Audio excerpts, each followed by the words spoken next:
미정아, 너 전생에 나라를 구했니? 로또보다 한도윤이랑 재혼하는 게 더 대박이다. 동창회에서 왕년의 킹카 도윤을 다시 만났을 때 제 가슴은 그때 그 시절의 소녀처럼 뛰기 시작했습니다. 고등학교 시절 모든 여학생의 가슴에 불을 질렀던 전설적인 남자 도윤과 만나 재혼하기로 했다는 소식에 질투 섞인 친구들의 카톡으로 핸드폰에 불이 났습니다. 그렇게 저는 친구들 앞에서 생전 처음 느껴보는 짜릿한 승리감에 취해 있었습니다. 7개월 만에 혼인신고를 한 날 도윤이 제 손가락에 끼워준 반지보다 더 눈부셨던 건 나를 우러러보는 친구들의 그 뜨거운 시선이었습니다. 하지만 그들이 입을 모아 말하던 인생 역전의 환상이 산산조각 나는 데에는 그리 오랜 시간이 걸리지 않았습니다. 뻔뻔한 거짓말들과 도윤의 아들조차도 자신의 아버지를 책임지지 못한다며 들고 온 가압류 서류들. 저는 정신이 혼미했습니다. 뒤늦게라도 상황을 바로잡아야겠다는 생각에 그에게 이혼을 요구했지만 그는 뻔뻔하게 내가 왜 이혼을 하냐며 억지를 부렸죠.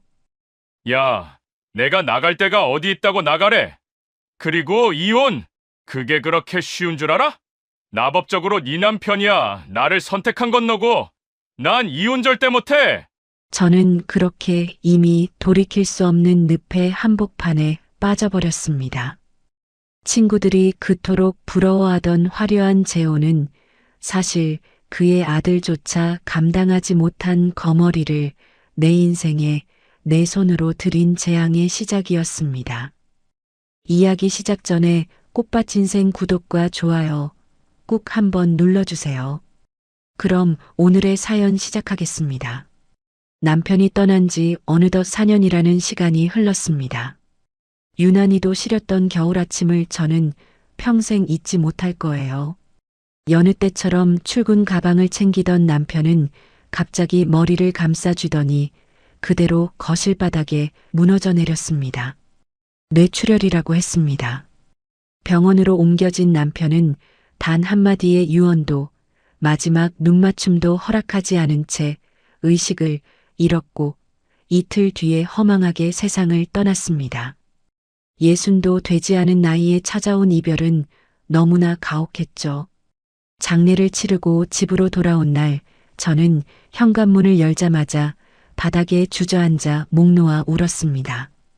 집안 곳곳에 배어있는 남편의 냄새와 아직 세탁 바구니에 담긴 남편의 셔츠가 저를 미치게 했거든요.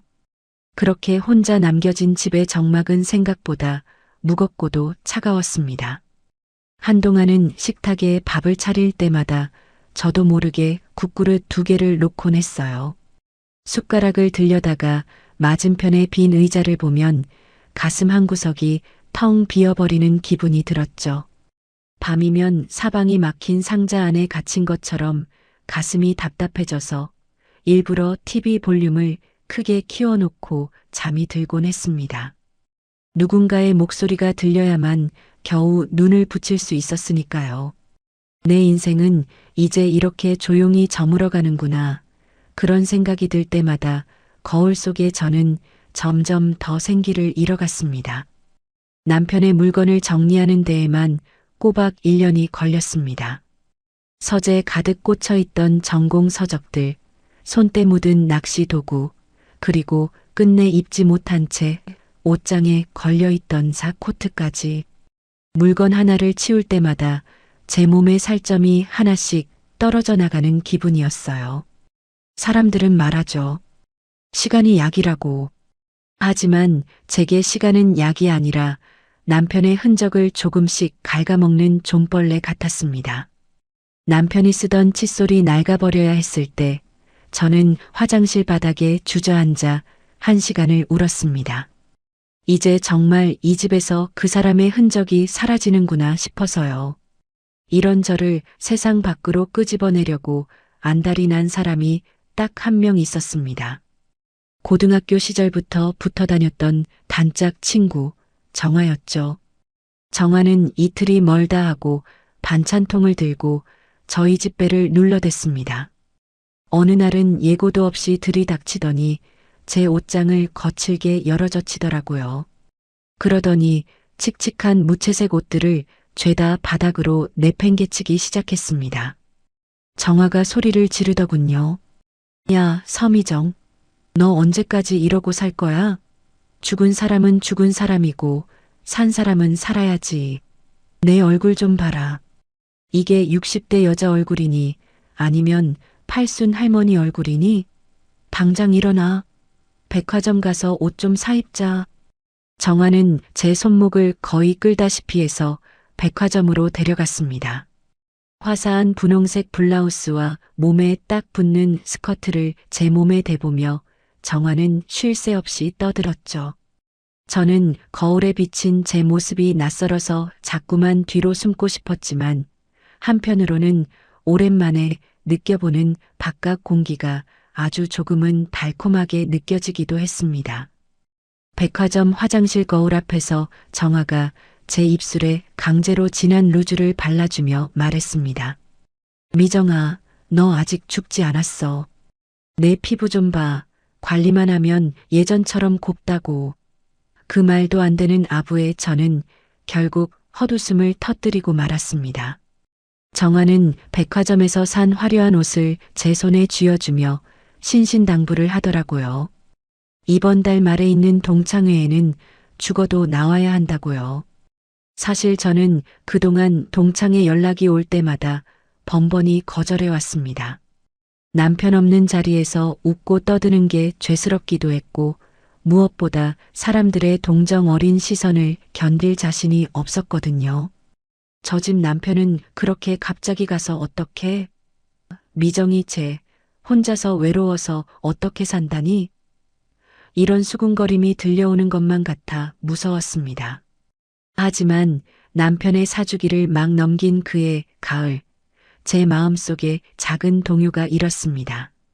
가을바람이 베란다 틈새로 새어 들어오는데 문득 그런 생각이 들더라고요. 나도 누군가와 따뜻한 밥 한 끼 먹으며 웃고 싶다. 이대로 죽을 날만 기다리며 정막 속에 갇혀 살기엔 제 남은 인생이 너무 길고도 억울하다는 생각이 불쑥 든 거예요. 결국 저는 정화의 성화에 못 이기는 척 처음으로 동창회 모임 장소인 고깃집으로 향했습니다. 모임 장소는 이미 사람들로 북적거리고 있었습니다.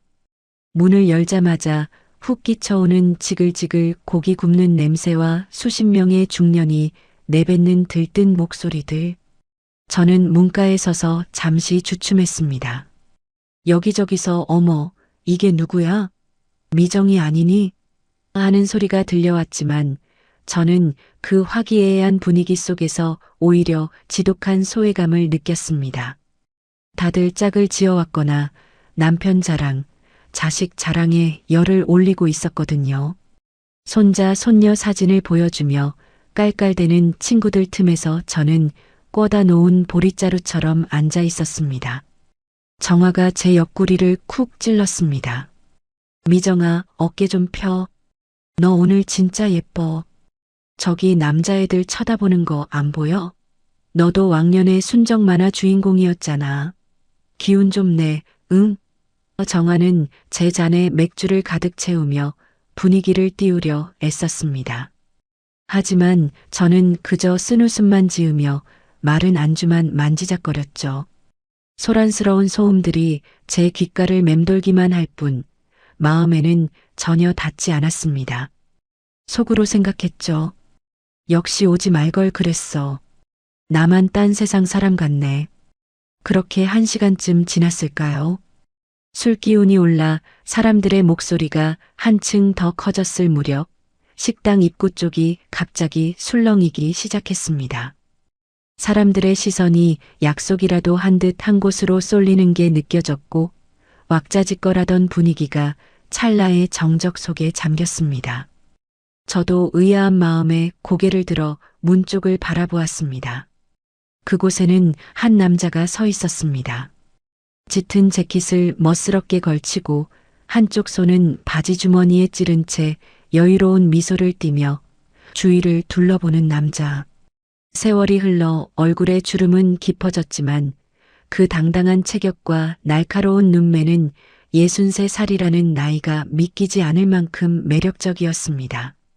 순간 제 머릿속에서 40년 전 고등학교 체육대회 날의 강렬한 햇살이 교차했습니다. 먼지 날리는 운동장에서 땀방울을 휘날리며 농구공을 튕기던 소년, 전교생의 시선을 한 몸에 받던 우리들의 영원한 우상. 그 사람이었습니다. 한도윤. 제 기억 속 가장 깊고 빛나던 자리에 박제되어 있던 그 남자가 40년의 세월을 뚫고 제 눈앞에 나타난 것이었습니다. 도윤이 천천히 안으로 걸어 들어오자 여기저기서 환호성이 터져 나왔습니다. 아, 한도윤, 진짜 오랜만이다. 너 이놈 연락도 뜸하더니 어떻게 왔어? 동창들이 반갑게 그를 에워쌌죠. 도윤은 능청스럽게 대꾸하며 사람들의 어깨를 두드렸습니다. 그의 손짓 하나 말투 하나에는 사람을 끌어당기는 묘한 힘이 여전했습니다. 저는 가슴이 요동치는 것을 느꼈습니다. 잊고 지냈던 심장 소리가 고막을 때리는 기분이었어요. 사별 후 4년 동안 단 한 번도 느껴보지 못한, 아니 40여 년 전 그 어린 시절에도 차마 입 밖으로 꺼내놓지 못했던 뜨겁고 간지러운 감정이 울컥 치밀어 올랐습니다. 도윤은 사람들과 인사를 나누면서도 자연스럽게 시선을 돌려 식당 안을 훑었습니다. 그리고 마침내 구석에 앉아있던 저와 눈이 정면으로 마주쳤습니다. 심장이 덜컥 내려앉는 것 같았습니다. 도윤의 발걸음이 이쪽으로 향했습니다. 한 걸음 한 걸음 다가올수록 저는 숨을 쉴 수가 없었죠. 그가 가까워질수록 은은한 스킨 냄새가 고기 냄새를 뚫고 제 코끝에 닿았습니다. 제 앞까지 온 도윤은 특유의 그 낮고 부드러운 목소리로 입을 뗐습니다. 서미정? 세상에, 너 서미정 맞지? 너는 정말 하나도 안 변했다. 어쩜 그대로야. 내 기억 속 미정이 모습 그대로네. 그의 목소리가 닿는 순간 제 주변의 소음이 마법처럼 사라졌습니다. 4년 동안 저를 짓누르던 적막과 서늘한 공기가 한순간에 증발해버리는 것 같았죠. 도윤의 눈동자 속에 비친 제 모습은 남편 잃고 홀로 늙어가는 과부가 아니라 다시 그 시절의 설레는 소녀가 되어 있었습니다. 도윤은 제 옆자리에 앉으며 은근하게 제 손등 근처에 자신의 손을 갖다 댔습니다. 그 온기가 느껴지는 순간 제 온몸에 가벼운 전율이 일었습니다. 미정이, 너 여전히 조용하구나. 그래도 눈빛은 예전처럼 맑아. 만나서 정말 반갑다. 도윤이 싱긋 웃으며 제 잔에 맥주를 따랐습니다. 저는 떨리는 손을 감추려 무릎 위에 치맛자락을 꽉 쥐었습니다. 그가 제 옆에 앉아 있다는 사실만으로도 주변의 공기가 달궈지는 기분이었죠. 저는 직감했습니다. 제 고요했던 삶, 평온하다 못해 죽어있던 제 삶에 아주 위험하고도 거대한 파도가 밀려오고 있다는 것을요. 하지만 그 파도에 몸을 맡기고 싶다는 유혹을 뿌리치기엔 지난 4년의 시간이 너무나도 외롭고 시렸습니다. 도윤은 저를 빤히 바라보며 한마디 더 덧붙였습니다. 미정아, 너 오늘 진짜 예쁘다. 너만 시간이 멈춘 것 같아. 그 뻔한 칭찬이 왜 그렇게 가슴을 울리던지요. 저는 대답 대신 수줍게 고개를 숙였지만 입가에는 저도 모르게 아주 오랜만에 작은 미소가 번지고 있었습니다. 4년 만에 처음으로 저는 제가 살아있는 여자라는 것을 실감했습니다. 동창의 장소였던 그 고깃집의 시끄러운 소음이 마치 먼 나라 이야기처럼 멀어지기 시작했습니다.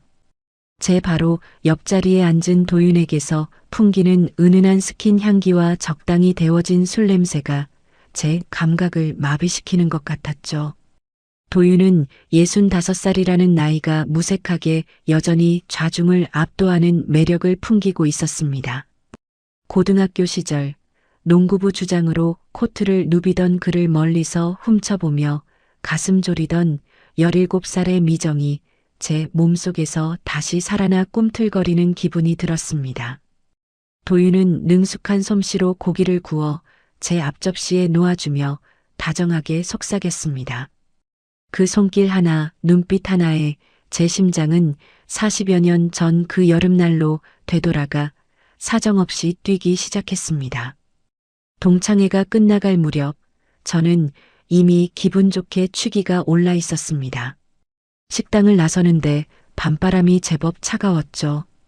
비틀거리는 저를 도윤이 단단한 팔로 부축했습니다. 제 어깨에 닿은 그의 손바닥 온기가 두꺼운 코트를 뚫고 전해졌을 때 저도 모르게 그의 품으로 조금 더 깊숙이 파고들었습니다. 도윤은 제 귓가에 입술을 가까이 대고 말했습니다. 미정아, 너는 예전이나 지금이나 어쩜 이렇게 보호 본능을 자극하냐? 그 한마디에 제 마음의 빗장은 완전히 풀려버렸습니다. 남편을 잃고 4년 동안 얼어붙어 있던 제 마음이 봄눈 녹듯 사라지는 순간이었죠. 집으로 돌아온 뒤에도 도윤의 잔상이 눈앞에 아른거려 잠을 이룰 수 없었습니다. 거실 소파에 앉아 멍하니 천장을 바라보며 그의 목소리를 되새김질했죠. 그런데 며칠 뒤 새벽 2시 머리맡에 둔 휴대폰이 짧게 울렸습니다. 화면을 확인하니 도윤에게서 온 메시지였어요. 잠이 안 와서 내 생각하다가 실례인 줄 알면서도 문자 보내본다. 이 시간에 깨어있는 건 아니지. 그 짧은 문장 하나가 제 심장에 불을 질렀습니다. 63살 먹은 여자가 새벽 2시에 문자를 받고 가슴이 설레서 이불을 걷어차다니 누가 보면 노망났다고 손가락질할 일이었지만 저는 그 순간만큼은 세상에서 가장 행복한 소녀였습니다. 우리는 그날 이후 매일같이 연락을 주고받았습니다. 도윤은 제 외로움을 정확히 알고 있었습니다. 제가 남편을 보낸 뒤 얼마나 공허한 시간을 보냈는지, 혼자 먹는 밥이 얼마나 모래알 같았는지 굳이 말하지 않아도 그는 다 알고 있다는 듯 저를 다독였습니다. 우리는 며칠 뒤 우리가 다녔던 고등학교 근처에서 다시 만났습니다. 그때는 감히 함께 걷지 못했던 그 교정 앞길을 이제야 나란히 걷게 된 것이었죠. 도윤은 학교 앞 오래된 떡볶이집으로 저를 안내했습니다. 연기가 자욱한 그 작은 가게에서 도윤은 자신의 아픈 과거를 털어놓기 시작했습니다. 도윤은 6년 전 이혼했다며 깊은 한숨을 내쉬었습니다. 전처가 낭비벽이 심해서 모아둔 재산을 다 탕진했고 자신은 오직 가정을 지키기 위해 헌신했지만 결국 배신당했다는 이야기였습니다. 도윤의 눈가에 눈물이 맺히는 것을 보며 저는 지독한 동질감을 느꼈습니다. 도윤은 제 손을 꼭 잡으며 말했습니다. 미정아, 나는 이제 돈이고 명예고 다 필요 없어. 그냥 나를 진심으로 이해해주는 사람 하나 곁에 두고 조용히 늙어가고 싶을 뿐이야.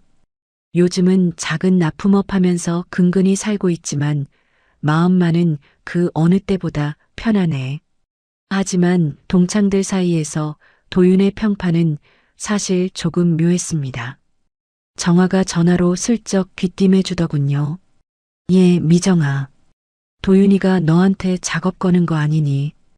걔 예전부터 여자들한테 인기는 많았는데 뒤끝이 늘 안 좋았어.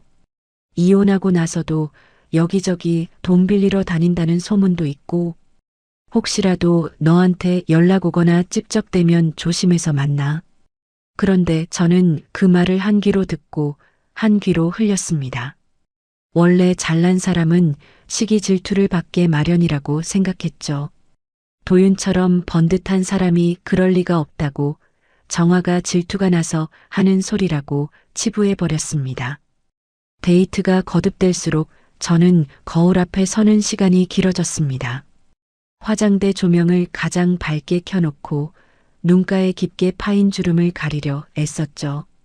비싼 아이크림을 듬뿍 바르고 평소에는 쓰지도 않던 화사한 색조 화장품들을 사들였습니다. 거울 속의 저에게 속삭였습니다. 미정아, 아직 안 늦었어. 너도 사랑받을 자격이 있어. 딸 하린이가 알면 기겁할 일이었지만 저는 이 설렘을 포기하고 싶지 않았습니다. 도윤과 함께 있을 때면 제가 63살 늙은이가 아니라 다시 그 시절에 빛나던 여학생으로 돌아간 기분이었으니까요. 도윤은 저를 만날 때마다 근사한 꽃다발을 들고 나타났습니다. 공원 벤치에 앉아 그가 건네준 장미 향기를 맡으며 저는 생각했습니다. 남편은 사계절 내내 무뚝뚝한 사람이었습니다. 기념일에도 꽃 한 송이 사올 줄 몰랐고 그저 묵묵히 제 곁을 지키는 게 사랑인 줄 알던 사람이었죠. 그런데 도윤은 달랐습니다. 제 눈동자가 예쁘다느니 오늘 입은 옷이 피부색과 찰떡이라느니 하는 낯간지러운 말들을 아무렇지도 않게 내뱉었습니다. 그런 말들이 제 메마른 영혼에 단비처럼 쏟아졌습니다. 어느 날은 도윤이 저를 자신의 일터 근처라며 어느 공구상가로 불렀습니다. 기름 냄새와 쇠 긁는 소리가 가득한 그곳에서 도윤은 아주 바쁘게 움직이고 있었습니다. 누군가와 전화를 하며 수천만 원 단위의 거래를 논하는 그의 모습은 정말이지 성실한 자영업자 그 자체였습니다. 도윤은 저를 보더니 미안한 듯 웃으며 말했습니다. 미정아, 미안해. 큰 건이 하나 터져서 정신이 없네. 우리 조금만 기다렸다가 맛있는 거 먹으러 가자. 저는 그런 그의 모습이 오히려 듬직해 보였습니다. 체면 칠해하느라 놀고 먹는 줄 알았더니 저렇게 열심히 살고 있구나 싶어 안심이 되었죠. 하지만 그날 저녁 식당에서 마주 앉은 도윤은 식사 내내 휴대폰을 뒤집어 놓았습니다. 그리고 가끔씩 진동이 울릴 때마다 화들짝 놀라며 휴대폰을 확인하더니 급히 화장실로 향했죠. 한두 번이 아니었습니다. 화장실에 다녀오는 그의 얼굴은 어딘지 모르게 굳어 있었고 식탁으로 돌아오면 다시 언제 그랬냐는 듯 환하게 웃었습니다. 무슨 일이 있나 싶어 묻고 싶었지만 내색하고 싶어 하지 않아 하는 것 같아 차마 묻지 못했습니다. 하지만 저는 속으로 혹시 내가 모르는 다른 여자가 있는 건 아닐까? 아니면 정말 사업이 힘든 걸까 하는 생각이 꼬리에 꼬리를 물었습니다. 하지만 저는 그 의구심을 애써 억눌렀습니다. 지금 이 행복을 깨고 싶지 않았거든요. 집으로 돌아오는 길, 도윤은 차 안에서 제 손을 잡고 낮게 의조렸습니다. 미정아, 나는 요즘 너 때문에 산다. 내가 없었으면 이 삭막한 세상을 어떻게 버텼을까 싶어. 그 말에 제 의심은 눈 녹듯 사라졌습니다. 그래, 저렇게 나를 의지하는 사람인데 내가 너무 예민했던 거야. 저는 도윤의 어깨에 고개를 기댔습니다. 남편이 떠나고 처음으로 느끼는 평온함이었습니다. 그날 밤 저는 딸 하린이에게 전화를 걸려다 그만두었습니다. 엄마가 연애를 한다는 사실을 알면 하린이는 분명히 불같이 화를 내며 그 남자의 뒷조사부터 하겠다고 난리를 칠 게 뻔했으니까요. 저는 혼자만의 비밀을 간직한 채 나지막하게 도윤의 이름을 불러보았습니다. 40년 동안 박제되어 있던 첫사랑의 기억이 현실이 되어 제 눈앞에서 숨을 쉬고 있었습니다. 저는 그렇게 추억이 주는 달콤함에 취해 있었죠. 다음 날 아침 잠에서 깬 저는 다시 화장대 앞으로 향했습니다. 거울 속에 저는 어제보다 조금 더 젊어 보였습니다. 사랑이 여자에게 주는 가장 큰 선물은 젊음이라는 말을 실감하며 저는 도윤에게서 올 연락을 기다렸습니다. 도윤과의 만남이 이어질수록 제 일상은 마치 분홍빛 안개가 자욱하게 낀 것처럼 몽환적으로 변해갔습니다. 63살의 나이에 이런 설렘을 다시 느낄 수 있다는 것 자체가 기적 같았죠. 하지만 안개라는 것이 그렇잖아요. 멀리서 볼 때는 부드럽고 아름답지만 막상 그 안으로 들어가면 한 치 앞도 보이지 않아 발을 헛디디기 십상입니다. 저는 그때 제 발밑에 무엇이 있는지 그 사실을 전혀 눈치채지 못했습니다. 그저 도윤이 내미는 다정한 손길이 저를 구원해줄 동아줄이라고만 굳게 믿고 있었죠. 어느 날 오후였습니다. 도윤은 자신이 일하는 모습을 보여주고 싶다며 저를 다시 한번 공구상가로 초대했습니다. 지난번에는 멀찍이서 구경만 했지만 이번에는 그가 직접 거래를 성사시키는 모습을 보여주겠다며 자신만만해하더라고요. 상가 입구에 들어서자마자 매캐한 금속 냄새와 기계 돌아가는 소리가 귀를 찔렀습니다. 그 거친 풍경 속에서 도윤은 기름때 묻은 작업복 상의를 걸치고 분주하게 움직이고 있었습니다. 그 모습이 어찌나 당당해 보이던지 저는 그가 정말 성실하게 자신의 삶을 읽어가는 사람이라고 확신했습니다. 그때 험상궂게 생긴 한 남자가 도윤에게 다가왔습니다. 도윤은 그 남자와 심각한 표정으로 서류를 주고받더니 능수능란하게 큰 소리를 치며 거래를 이끌어갔습니다. 에이, 김 사장. 이번 물량은 내가 특별히 신경 써준 거라니까. 다음 결제 때 한꺼번에 정산하기로 하고 일단 물건부터 빼. 도윤의 거침없는 말투와 카리스마 넘치는 몸짓에 상대방은 마지못해 고개를 끄덕이며 물러갔습니다. 그 광경을 지켜보던 저는 도윤이 정말 능력 있는 사업가라고 생각하며 뿌듯함마저 느꼈습니다.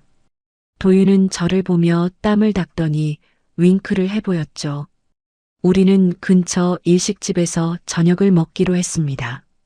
그런데 식사가 시작되자마자 도윤의 휴대폰이 다시 요동치기 시작했습니다. 도윤은 지난번처럼 휴대폰 액정을 아래로 향하게 엎어놓았지만 진동 소리는 식탁을 타고 제 손끝까지 고스란히 전해졌습니다. 한 번, 두 번, 세 번. 끈질기게 울리는 진동에도 도윤은 모르는 척 제 앞접시에 회를 놓아주며 말을 돌렸습니다. 하지만 그의 눈동자는 미세하게 떨리고 있었고 입가에는 경련이 이는 듯 부자연스러운 미소가 걸려 있었습니다. 결국 참다 못한 도윤이 휴대폰을 낚아채듯 들고 일어났습니다. 미정아, 미안해. 본사에서 급한 연락이 온 것 같네. 금방 통화하고 올게. 도윤은 거의 뛰다시피 화장실 쪽으로 사라졌습니다. 5분, 10분. 시간이 흘러도 그는 돌아오지 않았습니다. 저는 홀로 남겨진 식탁에서 차갑게 식어가는 음식을 바라보며 묘한 불안감에 휩싸였습니다. 정말 사업 때문에 저렇게 바쁜 걸까? 아니면 혹시 다른 사정이 있는 건 아닐까? 의심의 씨앗이 제 마음 한구석에 싹을 틔우려 했지만 저는 얼른 고개를 가로저었습니다. 그렇게 다시 돌아온 도윤은 아무 일 없다는 듯이 식사를 하며 우리의 장밋빛 미래에 대해 이야기를 나누었죠. 하지만 그 불안은 엉뚱한 곳에서 폭발하고 말았습니다. 며칠 뒤 딸 하린이가 예고도 없이 저희 집을 방문한 것이었습니다.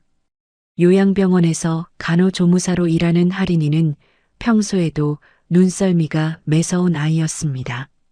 하린이는 집에 들어오자마자 현관에 놓인 낯선 남자의 구두를 발견했습니다. 도윤이 깜빡 잊고 두고 간 구두였죠. 하린이의 눈매가 순식간에 날카로워졌습니다. 엄마, 이거 뭐야? 이 구두 누구 건데? 아빠 신발은 내가 작년에 다 정리했잖아. 하린이의 차가운 목소리에 저는 가슴이 철렁 내려앉았습니다. 당황해서 어쩔 줄 모르는 저를 보며 하린이는 거실로 성큼성큼 걸어 들어왔습니다. 그리고 식탁 위에 놓인 화사한 꽃다발과 새로 산 화장품들을 훑어보더니 깊은 한숨을 내쉬었습니다. 할인이는 제 앞에 마주 앉아 무거운 어조로 입을 뗐습니다. 엄마, 혹시 누구 만나? 동창회 나간다더니 거기서 만난 사람이야? 엄마, 내 말 잘 들어. 나 요양병원에서 별의별 노인들 다 봐. 이 나이에 갑자기 나타나서 잘해주는 사람 100% 목적이 있는 거야.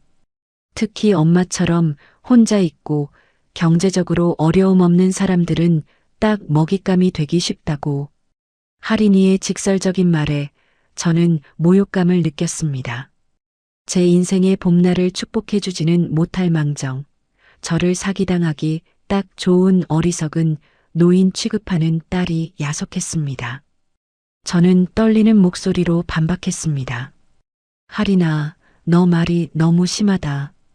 그 사람은 그런 사람 아니야. 고등학교 때부터 알던 친구고 지금도 자기 사업 열심히 하면서 사는 사람이야.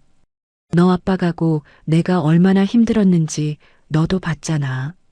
나도 이제 누군가에게 기대고 싶고 따뜻한 말 한마디 듣고 싶어. 그게 그렇게 잘못된 거니? 엄마, 내 말은 결혼을 하지 말라는 게 아니야. 사람을 제대로 보라는 거지. 너무 잘 맞는 사람은 조심해야 해. 엄마 성격, 엄마 취향, 엄마 외로움까지 다 맞춰주는 사람이 어디 있어. 제발 정신 좀 차려. 할인이는 소리를 지르며 집을 나갔습니다. 닫히는 현관문 소리가 마치 제 가슴을 때리는 것 같았습니다. 저는 거실 바닥에 주저앉아 한참을 울었습니다. 딸에게 이해받지 못한다는 슬픔보다 혹시 할인이의 말이 맞으면 어쩌나 하는 공포가 더 컸기 때문입니다. 하지만 그 공포는 오래가지 않았습니다. 그날 밤 도윤에게서 전화가 왔거든요. 그는 제 우울한 목소리를 금세 알아차리고는 1시간을 넘게 제 이야기를 들어주었습니다. 미정아, 할인이 입장에서는 그럴 수 있어. 내가 더 잘해서 할인이 마음 돌려놓을게. 걱정 마. 내가 내 울타리가 되어줄게. 도윤의 감미로운 위로에 저는 다시 안도했습니다. 저는 거울 앞에 서서 제 얼굴을 찬찬히 뜯어보았습니다. 남편이 떠난 뒤 잿빛이었던 제 얼굴에 다시 생기가 돌고 있었습니다. 화장대로 다가가 할인이가 독서를 퍼부었던 그 화장품들을 집어들었습니다. 그리고는 보란 듯이 정성스럽게 얼굴을 꾸미기 시작했습니다. 그래, 내 인생은 내 거야. 이제야 찾은 이 행복을 절대 놓치지 않을 거야. 저는 스스로에게 다짐하며 도윤과 약속한 다음 데이트를 준비했습니다. 그 무렵 도윤은 은근슬쩍 저에게 자신의 고충을 털어놓기 시작했습니다. 미정아, 사실 내가 이번 계약에 자금이 좀 묶여서 말이야. 큰 돈은 아닌데 잠시 융통할 때가 마땅치 않네. 도윤의 말에 제 심장이 다시 요동쳤습니다. 할인이의 경고가 머릿속을 스쳐 지나갔지만 저는 곧바로 그 생각을 지워버렸습니다. 사업하다 보면 그럴 수도 있지. 이 정도로 멋진 남자가 나한테 손을 내미는데 별로 큰 돈도 아닌데 내가 이 정도 도움도 못 줄까? 저는 도윤에게 제 비상금 일부를 건넸습니다. 도윤은 미안해하면서도 제 손을 꼭 잡으며 약속했습니다. 미정아, 이 은혜 절대 잊지 않을게. 조만간 다 정리하고 우리 근사하게 살자. 도윤과 다시 만난 지도 어느덧 7개월이라는 시간이 흘렀습니다. 그동안 제 삶은 마치 마술에 걸린 것처럼 화려하고 분주하게 변했습니다. 죽은 남편의 온기가 사라진 자리에 도윤의 호탕한 웃음소리가 들이닥쳤고 저는 그 변화가 제 생의 마지막 보상이라도 되는 양 기쁘게 받아들였습니다. 그러던 어느 날 저녁이었죠. 좋은 식당에서 저녁 식사를 마친 도윤이 갑자기 제 손을 꼭 잡더니 식탁 밑으로 무릎을 꿇는 게 아니겠어요. 도윤의 무릎이 바닥에 닿는 둔탁한 소리에 제 가슴이 덜컥 내려앉았습니다. 도윤은 제 투박한 손을 잡으며 떨리는 목소리로 말했습니다. 미정아, 나 이제 결심했어. 남은 여생, 내가 내 울타리가 되어줄게. 아니, 내가 내 성벽이 되어줄게. 너 다시는 외로운 공기 속에 혼자 있게 하지 않을 거야. 우리 이제 합쳐서 남부럽지 않게 살아보자. 기다리게 해서 미안하다. 도윤의 눈가에 맺힌 눈물을 보는 순간 제 마음의 마지막 빗장마저 스르르 풀려버렸습니다. 63살에 다시 신부가 된다는 게 조금은 쑥스럽기도 하고 남들 보기에 주책인가 싶었지만 혼자 남겨진 집에 그 지독한 정막으로 돌아가고 싶지 않은 마음이 훨씬 컸습니다. 우리는 다음날 곧장 구청에 가서 혼인신고를 마쳤습니다. 서류 위에 제 이름과 도윤의 이름이 나란히 적힌 것을 보는데 마치 제 인생에 새로운 유통기한이 부여된 것 같은 안도감이 들었습니다. 신고를 마치고 돌아오는 길, 저는 잠시 들를 곳이 있다고 말하고 남편이 잠들어 있는 산소를 찾았습니다. 차가운 묘비 앞에 서서 저는 속으로 수천 번을 되뇌었습니다. 여보, 나 이제 정말 행복해져도 되지. 당신 가고 나 너무 힘들었잖아. 이 사람 믿고 남은 인생은 좀 웃으며 살아볼게. 당신도 하늘에서 나 축복해 줄 거라고 믿어. 그때 불어온 산들바람이 마치 죽은 남편의 대답인 것만 같아 저는 그 자리에서 한참을 소리내어 울었습니다. 하지만 결혼이라는 낙원의 문을 열고 들어선 순간부터 공기가 미묘하게 뒤틀리기 시작했습니다. 도윤은 혼인신고를 마친 지 일주일도 되지 않아 은근슬쩍 재산 합치기에 대한 이야기를 꺼냈습니다. 거실 소파에 앉아 과일을 먹던 도윤이 제 어깨를 감싸 안으며 아주 조심스럽게 입을 뗐습니다. 미정아, 우리 이제 부부인데 돈 관리를 따로 할 필요가 있나 싶어? 내가 지금 진행하는 큰 계약에 내 자금이 다 묶여 있는 거 알지? 그게 수수료만 들어와도 수억 원대야. 하지만 그 전까지는 너가 사는 아파트로 합쳐서 지내는 게 경제적으로 훨씬 현명할 것 같아. 내 명의로 된 작은 사업장이랑 집은 일단 처분해서 사업 자금에 보태고 우리 나중에 강남에 번듯한 아파트 하나 장만해서 들어가자. 내가 꼭 그렇게 만들어줄게. 도윤의 제안은 지극히 현실적이고 합리적으로 들렸습니다. 저 역시 어떻게 해야 하나 고민이었고 사랑하는 남편과 매일 아침을 함께 맞이할 수 있다는 사실에 흔쾌히 고개를 끄덕였습니다. 도윤은 제 대답을 듣자마자 아이처럼 좋아하며 저를 번쩍 안아 올렸습니다. 역시 우리 미정이는 마음씨도 넓고 지혜롭다니까. 내가 진짜 나중에 세계 여행 다 시켜줄게. 약속해. 동창들 사이에서는 제 결혼 소식이 연일 화제였습니다. 정아를 포함한 고등학교 친구들의 단체 대화방은 불이 날 지경이었죠. 야, 서미정. 너 진짜 인생 역전이다. 왕년에 킹카 도윤이랑 재혼이라니. 너 전생에 나라를 3번은 구했나 보다. 친구들의 시샘 가득한 축하에 저는 흐뭇한 미소를 지으며 답장을 보냈습니다. 그냥 인연이 그렇게 됐네. 다들 축하해줘서 고마워. 친구들의 부러움 섞인 메시지를 읽을 때마다 저는 제가 인생의 정점에 서 있는 것 같은 착각에 빠졌습니다. 남편을 잃은 가련한 미망인이 아니라 다시 한번 사랑의 주인공이 된 성공한 여자가 된 것 같아 어깨에 힘이 들어갔습니다. 하지만 집 안에서의 공기는 밖에서 보이는 것과는 사뭇 달랐습니다. 도윤은 짐을 싸서 들어온 첫날부터 조금씩 본색을 드러내기 시작했습니다. 연애할 때는 그렇게 부지런히 저를 데리러 오던 남자가 이제는 낮 2시가 넘도록 잠자리에서 일어나지 않았습니다. 거실 소파에 대자로 누워 드라마부터 경마방송, 주식 창만 들여다보며 시간을 보내기 일쑤였죠. 제가 조심스럽게 일하러 안 가냐고 물으면 도윤은 짜증이 가득 섞인 날카로운 목소리로 대꾸했습니다. 내가 말했잖아. 지금 큰 계약 하나 기다리고 있다고. 지금은 내가 현장에서 뛴다고 해결될 문제가 아니야. 위에서 도장을 찍어줘야 돈이 움직이는 거라고. 너는 사업 돌아가는 걸 너무 몰라. 도윤의 목소리 톤은 연애할 때의 그 다정함과는 거리가 멀었습니다.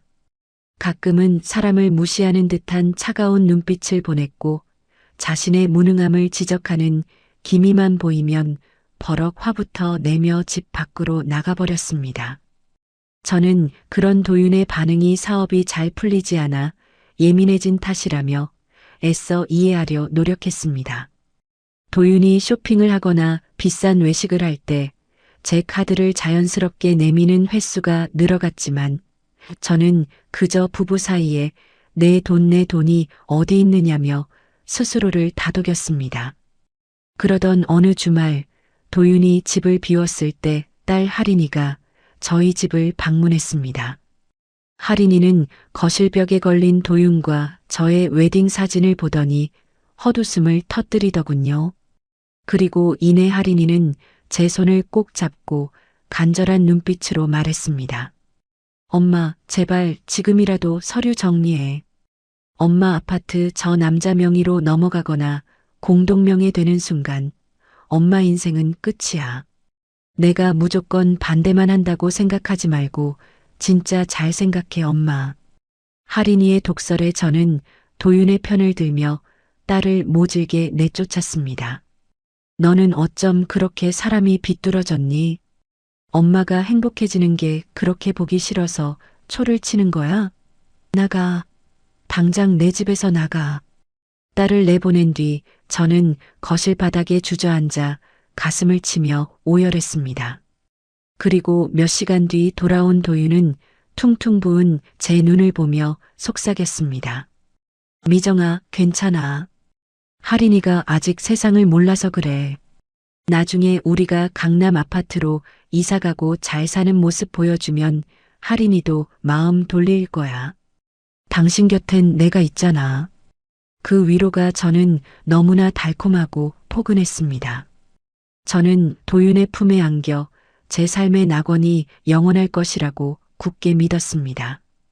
도윤과 한 집살이를 시작한 지 이제 겨우 1개월이 지났을 뿐인데 제 장밋빛 환상은 아주 빠르게 빛이 바래기 시작했습니다.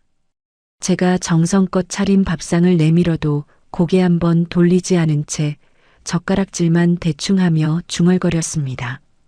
아, 이번에 7번 말이 들어왔어야 했는데. 제 속은 타들어갔지만 저는 그저 그가 사업이 뜻대로 풀리지 않아 잠시 방황하는 것이라며 스스로를 달랬습니다. 그러던 어느 날 오후 도윤은 거실 테이블에 제 신용카드를 툭 던지며 아주 뻔뻔한 표정으로 입을 열었습니다. 여보, 미정아. 나 이번에 투자 수수료가 들어오기로 했는데 좀 늦어지네. 사업하다 보면 이런 일 흔하잖아.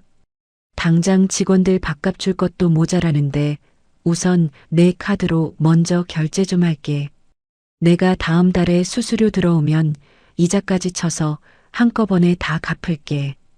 도윤의 목소리는 미안함보다는 당연한 권리가 있는 사람처럼 당당했습니다.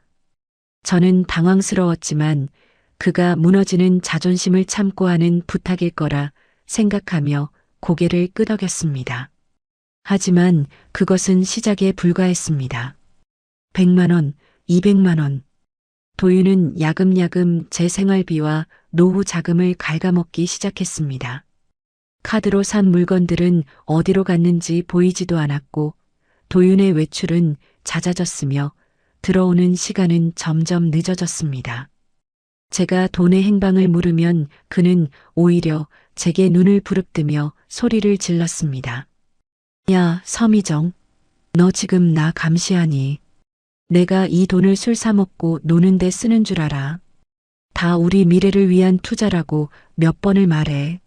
나를 못 믿는 건 어쩜 그렇게 전처랑 똑같니? 너도 결국 돈밖에 모르는 여자였어. 도윤은 그렇게 화를 내고는 집을 나가버리기 일쑤였습니다. 저는 거실에 홀로 남겨져 제가 무엇을 잘못했나 자책하며 밤을 지새웠습니다. 불안한 마음을 안고 쓰레기를 버리러 나갔던 어느 날 아침이었습니다. 아파트 동대표인 김태식 씨가 저를 불러 세웠습니다. 평소 저와 남편의 사정을 잘 알던 그는 주변을 슬쩍 살피더니 아주 조심스럽게 물었습니다. 미정 씨, 실례지만 남편분 말이에요. 직업이 정확히 어떻게 되세요? 제가 아침 저녁으로 순찰을 도는데 그분 왔다 갔다 하는 모습을 거의 본 적이 없어서요. 괜찮으신 거죠? 태식 씨의 질문에 제 가슴은 철렁 내려앉았습니다.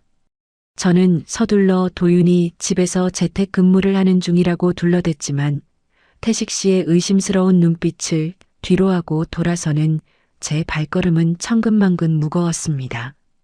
남들 눈에는 도윤이 별볼일 없는 논팽이처럼 보이는 걸까 기분이 좋지 않았습니다.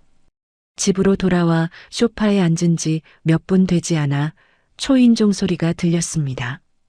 절친 정화였습니다. 정화는 화장기 없는 얼굴에 눈이 퉁퉁 부은 채로 서 있었습니다. 문을 열어주자마자 정화는 제 거실 소파에 주저앉아 통곡을 하기 시작했습니다. 미정아, 나 죽고 싶다. 정말 죽고 싶어. 너한테 이런 말하기 정말 미안한데 도윤이 말이야.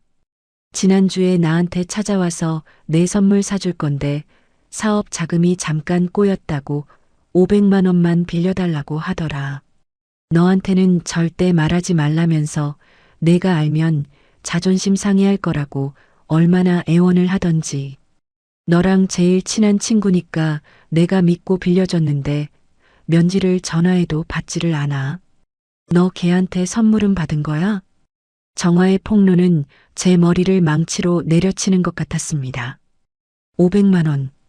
형편이 넉넉하지 않은 정화에게는 피 같은 돈이었습니다. 저는 아무 말도 할 수 없었습니다. 도윤이 제 친구에게까지 손을 뻗었다는 사실에 온몸의 피가 거꾸로 도는 기분이었죠. 저는 정화의 손을 잡고 같이 울었습니다. 미안하다는 말밖에는 나오지 않았습니다. 그렇게 정화는 일단 도윤을 기다려보겠다며 집에 돌아갔습니다. 그리고 그날 밤 도윤은 왜인지 늦은 시간까지 집에 들어오지 않았고 저는 비로소 깨달았습니다. 제가 사랑한 건 어쩌면 지금의 도윤이 아니라 40년 전 운동장 햇살 아래 서 있던 그 소년의 그림자였다는 것을요. 저는 과거의 환상을 붙잡기 위해 저 스스로 제 삶을 구렁텅이로 밀어 넣은 것이었죠. 그때였습니다. 현관문 비밀번호를 누르는 소리가 들렸습니다. 제 심장이 멎는 것 같았습니다. 도윤이 돌아온 것입니다. 하지만 이번에는 혼자가 아니었습니다. 문 밖에서 굵직한 남자의 목소리가 들려왔습니다. 야, 한도윤. 여기 진짜 너네 집 맞아? 저는 공포에 질려 현관문으로 달려갔습니다. 도윤은 술에 취해 비틀거리며 험상궂은 남자 2명을 데리고 거실로 들이닥쳤습니다. 그리고는 저를 손가락으로 가리키며 우리 마누라야. 돈 많으니까 걱정하지 마. 이 집도 마누라거야. 그 말에 놀란 저는 당신 이 시간에 누구랑 같이 온 거예요? 라고 말하자 함께 온 사람들은 늦은 시간에 죄송합니다. 도윤이가 많이 취해서 데려다 주느라 같이 왔네요. 저희는 이만 가보겠습니다 하고는 떠났습니다. 도윤은 그 사람들을 향해 어디를 가냐고 한 잔 더 하자며 소리쳤지만 그들은 떠났고 저 역시 소리치는 도윤을 뒤로하고 안방으로 들어가 문을 걸어 잠궜습니다. 그 상황이 이해가 가질 않고 내심 무서웠거든요. 도윤이 모르는 사람들을 데리고 집으로 들이닥쳤던 그 악몽 같은 밤이 지나고 저는 며칠 동안 넋이 나간 사람처럼 지냈습니다. 도윤은 그날 이후 뻔뻔하게도 자주 집을 비웠습니다. 미안하다는 말 한마디 없이 오히려 제가 돈을 내놓지 않아 일이 꼬였다는 말을 남기고 나가기 일쑤였죠. 저는 거실 한복판에 멍하니 앉아 핸드폰 속 남편의 사진만 하염없이 바라보았습니다.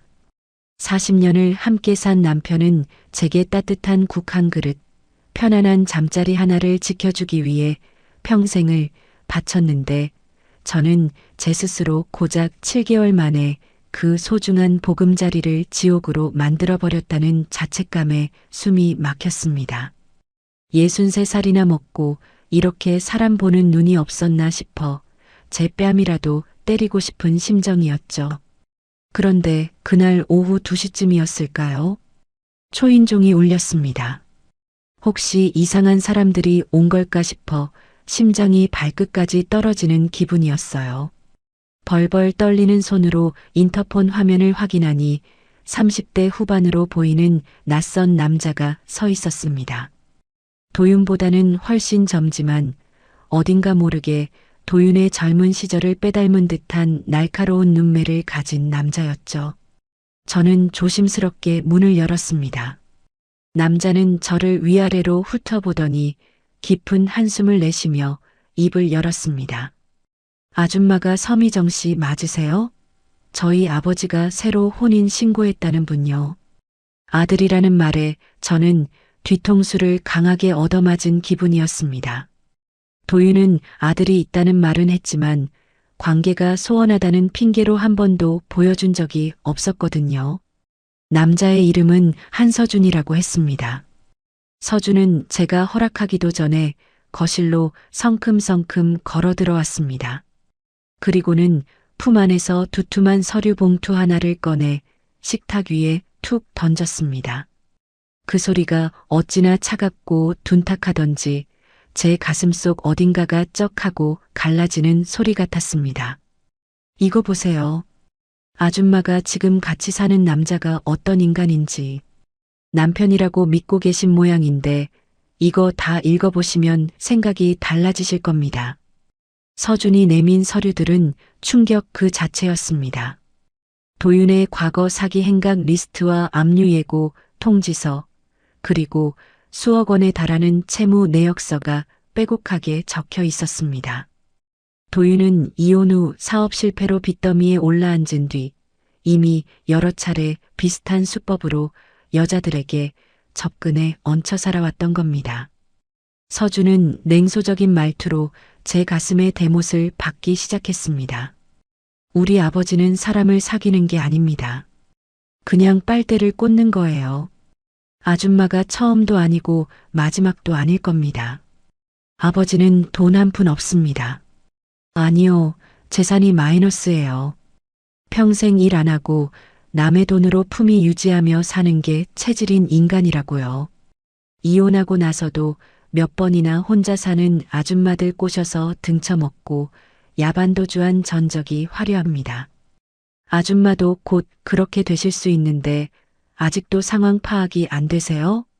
서준의 증언은 잔인할 만큼 솔직하고 날카로웠습니다. 도윤의 아들로서 그런 치부를 드러내는 게 부끄러울 법도 한데 서준의 눈빛에는 오직 아버지에 대한 증오와 질린 듯한 피로감만이 가득했습니다. 그는 식탁 위에 놓인 도윤의 시계를 보더니 헛웃음을 터뜨렸습니다. 저거 아버지 시계인가요? 저거 차고 나가서 또 어디서 누구를 꼬시고 있을지 안 봐도 비디오네요. 저는 아무 말도 할 수 없었습니다. 무릎이 후들거려 바닥에 주저앉고 말았죠.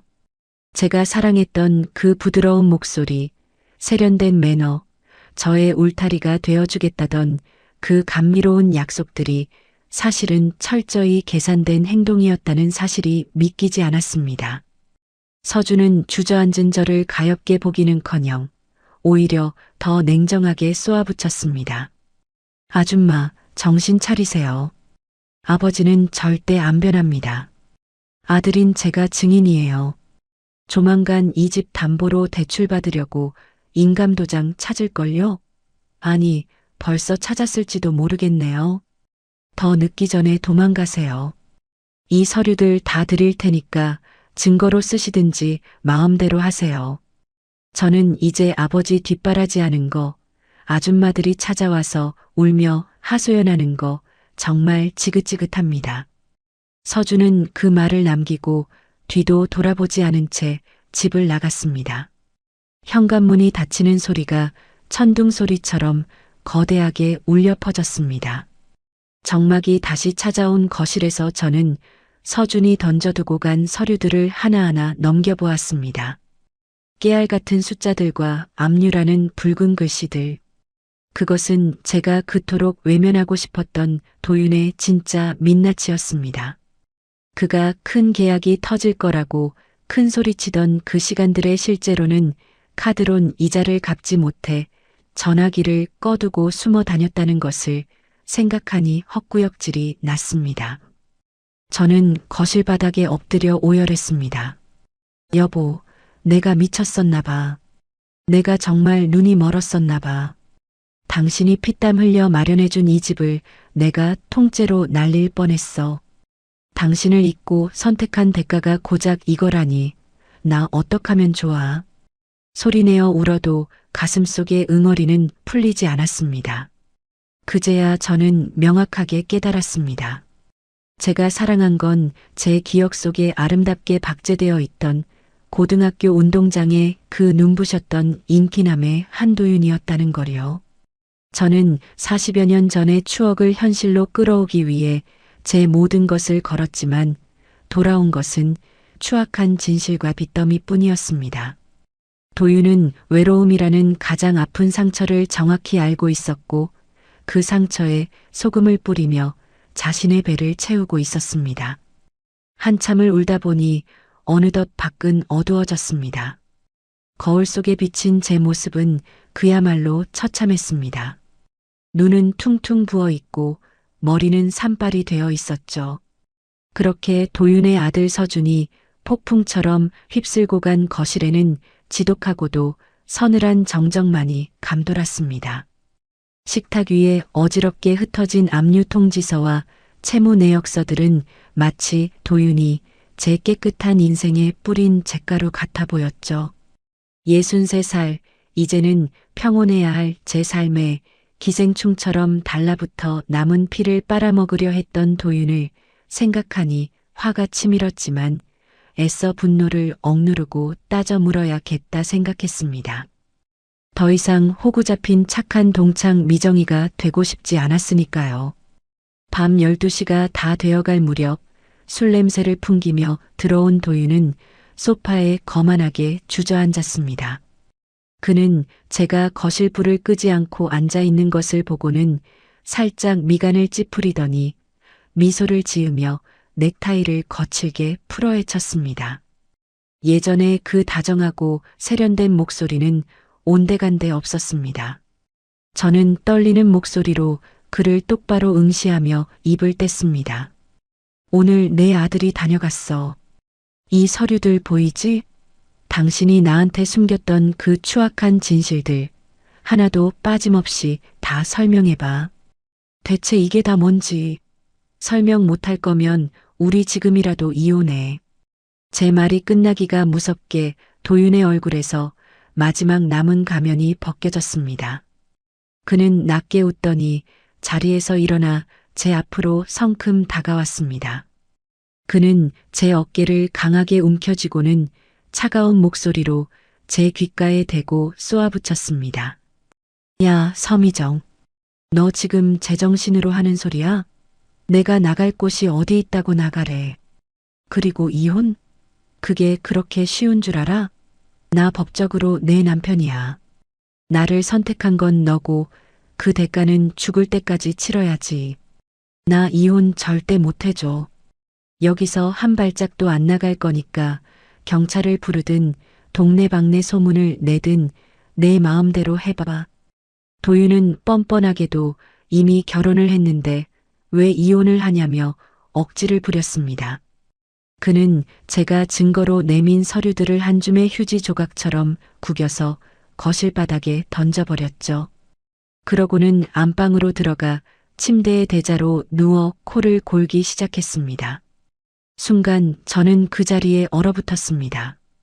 제 집이었는데 제가 남편과 함께 평생 일궈온 거룩한 안식처였는데 이제는 저 안방에서 들려오는 저 남자의 역겨운 숨소리조차 지독한 공포가 되어 제 숨통을 옥죄어 왔습니다. 다음 날부터 도윤의 횡포는 더욱 노골적이고 잔인하게 변했습니다. 그는 제가 숨겨둔 비상금을 찾아내라며 집안의 모든 서랍을 뒤엎었고 제가 거부하면 전처와 똑같은 속물이라며 온갖 비하 발언을 서슴지 않았습니다. 외출하고 돌아오면 제 옷장에 정갈하게 걸려있던 옷들이 바닥에 널려진 채 뒹굴고 있었습니다. 딸 하린이에게 전화를 걸어 당장 달려와 달라고 말하고 싶었지만 엄마 행복을 방해하지 말라며 딸을 모질게 내쫓았던 제 지난 모습이 떠올라 차마 전화기를 들지 못했습니다. 미안함과 수치심 그리고 딸이 이 사실을 알게 되었을 때 느낄 상처가 걱정되어 밤마다 욕실에 숨어 울었습니다.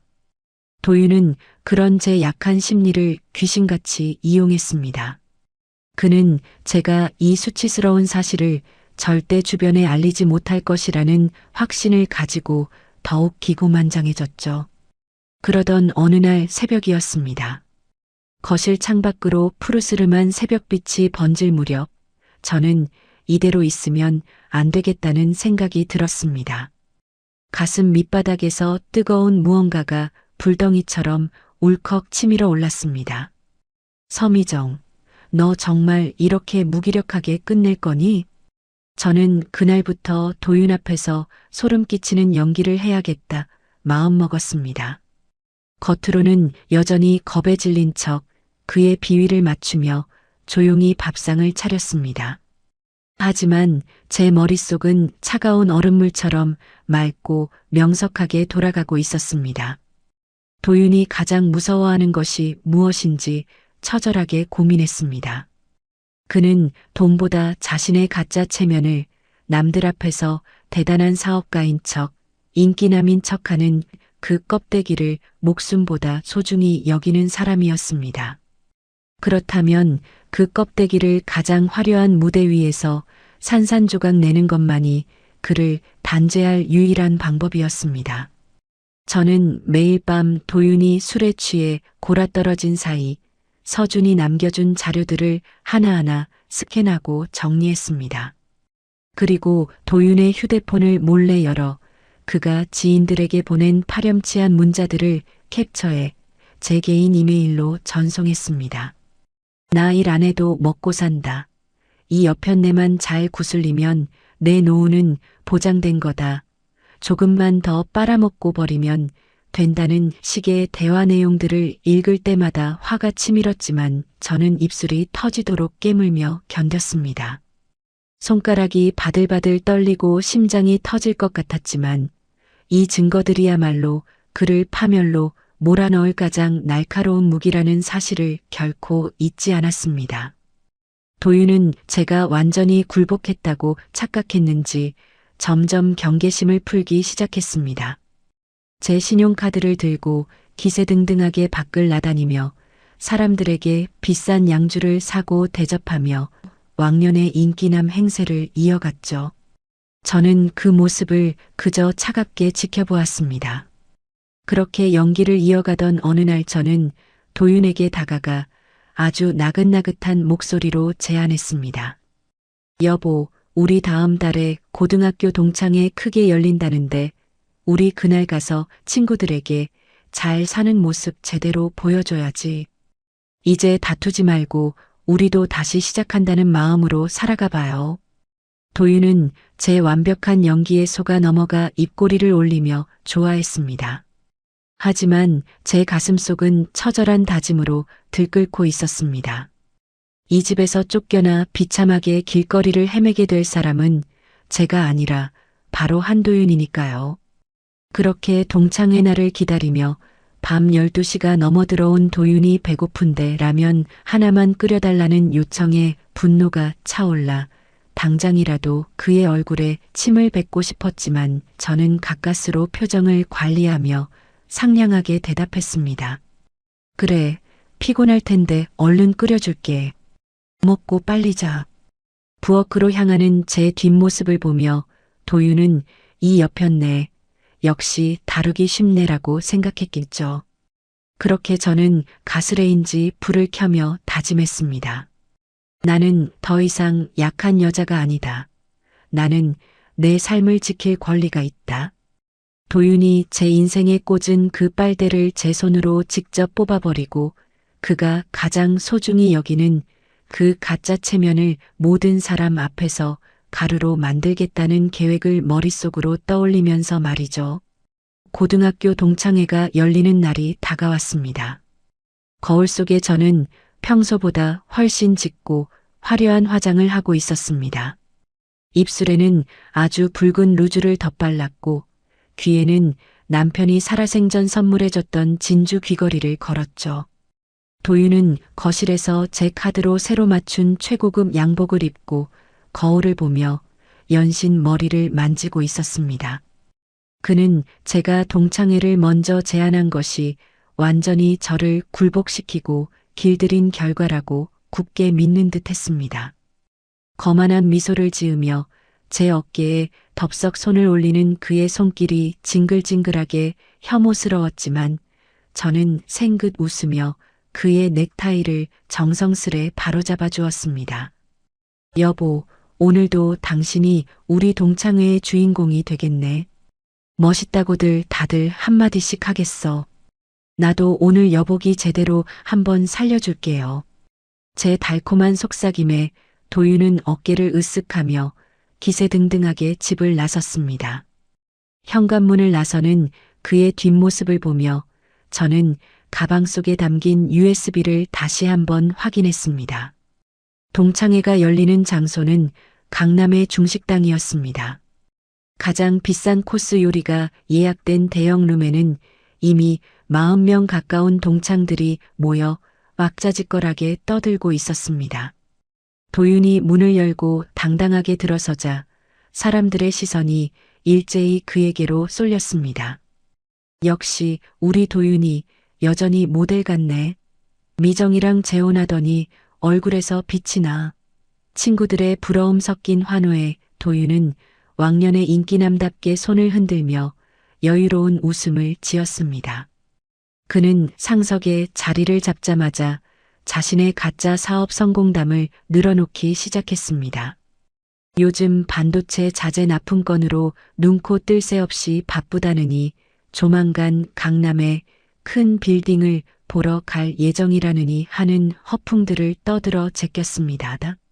저는 그 옆에서 말없이 인자한 미소만 지으며 친구들의 이야기를 들었죠. 식사가 중반쯤 지났을 무렵 도윤은 술 기운이 올랐는지 갑자기 목소리를 더욱 높여 저를 깎아내리기 시작했습니다. 미정이가 사별하고 우울증에 걸려 죽어가는 걸 자기가 구원해줬다느니 여자들은 나이가 들어도 역시 남자의 보호가 없으면 시들어버린다는 식의 말을 내뱉었습니다. 친구들은 도윤의 기세에 눌려 억지로 맞장구를 쳤지만 저는 지금이 바로 그 무대를 시작할 최적의 타이밍이라는 것을 직감했습니다. 저는 조용히 자리에서 일어나 룸 한쪽에 미리 세팅해둔 대형 스크린 앞으로 천천히 걸어갔습니다. 친구들이 의아한 눈빛으로 저를 쳐다보았고 도윤은 취기 어린 눈을 가늘게 뜨며 저를 향해 물었습니다. 미정아, 거기서 뭐해? 갑자기 웬 스크린이야? 혹시 나를 위한 깜짝 축하 영상이라도 준비한 거야?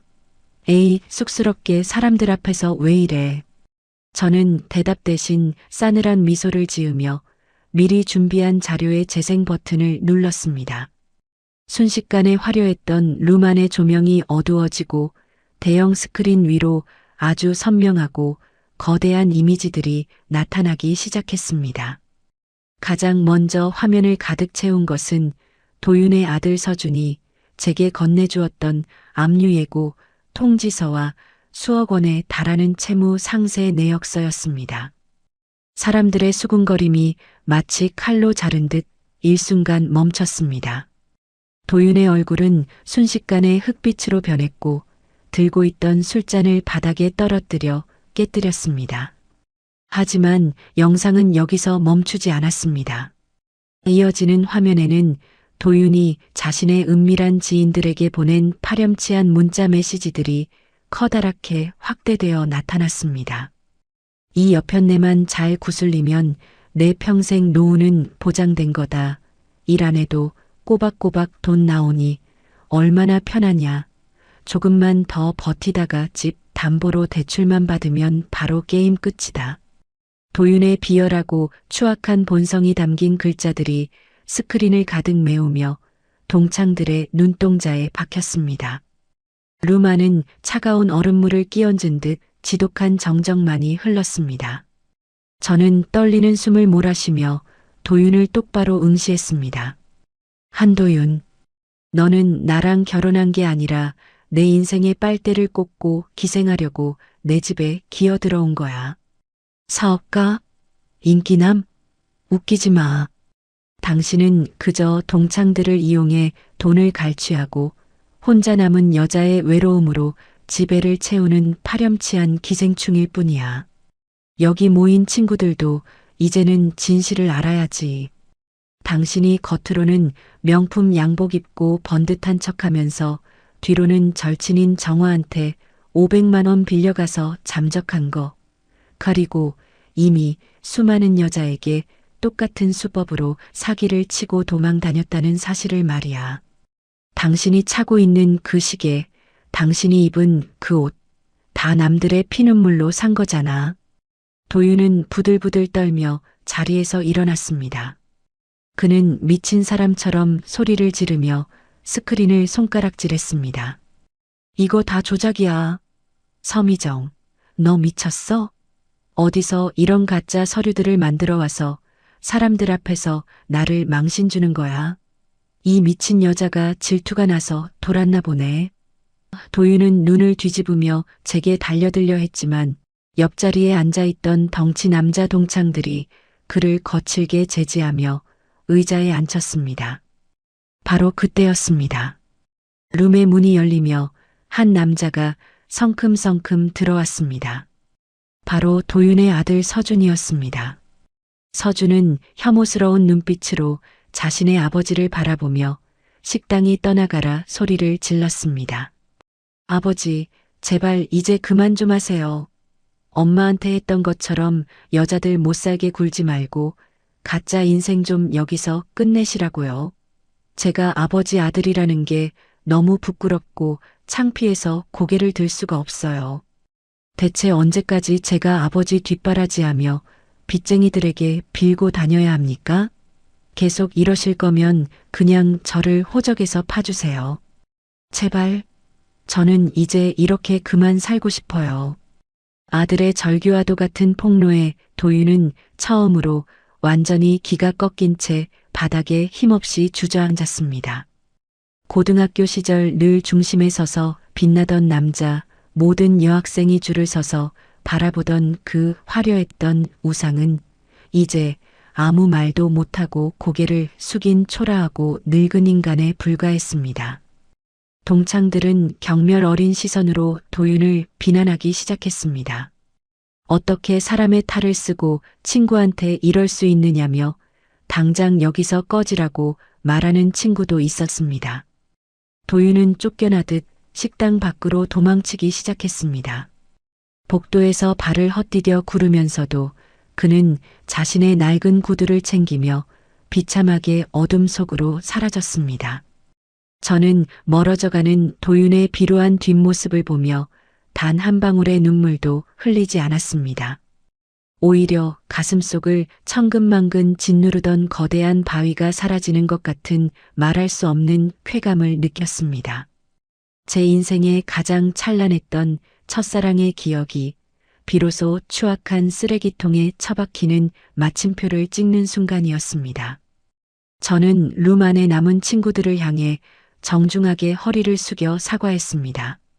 즐거운 자리에 소란을 피워서 정말 미안해. 하지만 나로서는 이 방법밖에 없었어. 그리고 정화야, 내가 도윤이한테 빌려준 돈은 내가 내 돈으로라도 책임지고 갚아줄게. 정말 미안하다. 정화는 달려와 제 손을 꼭 잡으며 오열했습니다. 미정아, 고생했다. 저런 인간인 줄 모르고 우리가 너한테 축하한다고 했으니 입이 방정이지. 친구들의 진심 어린 위로와 박수 속에서 저는 비로소 진정한 육체적, 정신적 해방감을 맛보았습니다.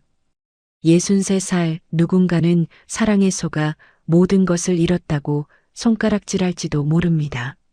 하지만 저는 지금에야 비로소 저 자신을 스스로 지켜내는 강인함을 깨달았습니다. 저는 식당을 나와 혼자 걷기 시작했습니다. 차가운 겨울바람이 뺨을 스쳤지만 마음만은 그 어느 때보다 뜨겁고 평온했습니다. 폭풍 같았던 동창의 밤이 지나고 저는 비로소 차가운 이성을 되찾았습니다. 식당을 빠져나오며 느꼈던 그 시원한 밤 공기를 저는 평생 잊지 못할 거예요. 하지만 현실적인 정리는 이제부터가 진짜 시작이었습니다. 저는 지체하지 않고 변호사를 선임하여 혼인 무효 소송과 사기 피해에 대한 법적 절차를 밟기 시작했습니다. 도윤은 동창회에서의 치욕 이후에도 몇 차례나 제 집 주변을 서성이며 비굴하게 매달렸습니다. 한 번만 용서해달라고, 내가 정말 사랑해서 그랬던 거라고 문을 두드리는 그의 목소리는 이제 가련함을 넘어 소름이 끼칠 정도로 징글징글했습니다. 법원에서 도윤과 마지막으로 마주하던 날이었습니다. 도윤은 불과 몇 주 사이에 10년은 늙어버린 모습이었죠. 그 화려했던 양복은 어디 가고 무릎이 튀어나온 낡은 바지에 색이 바랜 점퍼를 걸친 채 고개를 푹 숙이고 있었습니다. 재판이 끝나고 법정 복도를 걸어나가는 그의 뒷모습은 그저 비루하고 초라한 늙은이 그 이상도 이하도 아니었습니다. 저는 그 뒷모습을 보며 단 한 방울의 연민도 느끼지 않았습니다. 오히려 저런 껍데기에 속아 내 소중한 삶을 통째로 내어줄 뻔했다는 사실이 다시 한번 끔찍하게 다가왔을 뿐이었죠. 저는 도윤이 시야에서 완전히 사라질 때까지 차갑게 그 뒷모습을 응시하며 냉담하게 돌아섰습니다. 집으로 돌아오는 길, 저는 정화에게 전화를 걸었습니다. 도윤이 갈취했던 500만 원을 제 사비로 정리해서 입금해 주었죠. 정화는 도윤이 빌려간 건데 왜 너가 갚냐며 받지 않겠다며 한사코 거절했지만 저는 단호했습니다. 정화야, 이건 내 돈이기도 하지만 내 자존심이기도 해. 그 인간 때문에 우리 우정까지 상처 입고 싶지 않아. 정화는 수화기 너머로 한참을 울다가 고맙다고, 정말 고생 많았다고 제 마음을 다독여 주었습니다. 그리고 가장 큰 숙제가 남아 있었습니다. 바로 제 딸 하린이와의 화해였죠. 주말 오후 저는 정성껏 음식을 준비해 하린이를 집으로 불렀습니다. 하린이는 현관문을 열고 들어오며 집안의 공기를 살피더군요. 도윤의 퀴퀴한 담배 냄새와 무거운 공기가 사라진 거실에는 다시 은은한 차 향기가 감돌고 있었습니다. 하린이는 식탁에 마주 앉아 제가 구운 생선을 조심스럽게 발라 제 밥 위에 얹어주었습니다. 저는 하린이의 손을 꼭 잡으며 눈시울을 붉혔습니다. 하린아, 엄마가 정말 미안해. 내 말이 다 맞았는데 엄마가 눈이 멀어서 너한테 못할 짓을 했어. 너 아빠 가고 엄마가 너무 외로워서 잠시 미쳤었나 봐. 그렇게 저는 지금까지 있었던 이야기들을 딸에게 다 털어놓았습니다. 말을 하고 나니 정말 10년 묵은 체증이 사라지는 것 같더군요. 하린이는 제 손을 맞잡으며 환하게 웃어주었습니다. 엄마, 괜찮아. 인생 공부 비싸게 했다고 생각해. 수수료라고 치자. 엄마가 실패한 게 아니라 나쁜 인간 속아내는 법을 배운 거야. 이제라도 그 인간 털어냈으니 됐어. 우리 엄마 여전히 예쁘고 멋지니까 앞으로는 오직 엄마 자신을 위해서만 살아. 응? 딸의 그 따뜻한 한마디에 저는 참았던 눈물을 쏟아냈습니다. 할인이는 제 어깨를 감싸 안고 한참을 토닥여 주었습니다. 다시 혼자가 된 집은 이제 예전의 그 적막한 공간이 아니었습니다. 도윤이 들어오기 전에는 이 고요함이 저를 잡아먹을 것 같은 두려움이었는데 지금은 이 고요함이 오히려 저를 지켜주는 가장 큰 평안이라는 걸 깨달았거든요. 도윤이 어지럽혔던 소파의 얼룩을 깨끗이 지워내고 그가 누웠던 침구를 새하얀 린넨으로 교체했습니다. 햇살이 가득 들어오는 거실 창가에 앉아 차를 마시는 시간은 그 어떤 낙원보다도 평화롭고 귀했습니다. 저는 새로운 취미도 시작했습니다. 동네 문화센터에서 꽃꽂이를 배우기 시작했죠. 63살 인생이 끝났다고 생각했던 나이에 저는 비로소 나라는 사람이 무엇을 좋아하는지, 어떤 향기를 사랑하는지 알아가기 시작했습니다. 꽃을 만지며 그 결을 느끼고 내 마음을 가다듬는 시간은 제 상처 입은 영혼을 치유해주는 의식과도 같았습니다. 그렇게 다시 일상으로 돌아와 행복한 삶을 보내던 어느 날 오후 대청소를 하던 중에 설악 깊숙한 곳에서 고등학교 졸업 앨범을 발견했습니다. 먼지를 털어내고 책장을 넘기니 그 시절 운동장에 서 있던 도윤의 사진이 나타났습니다. 흑백 사진 속의 도윤은 여전히 눈부시게 웃고 있었죠.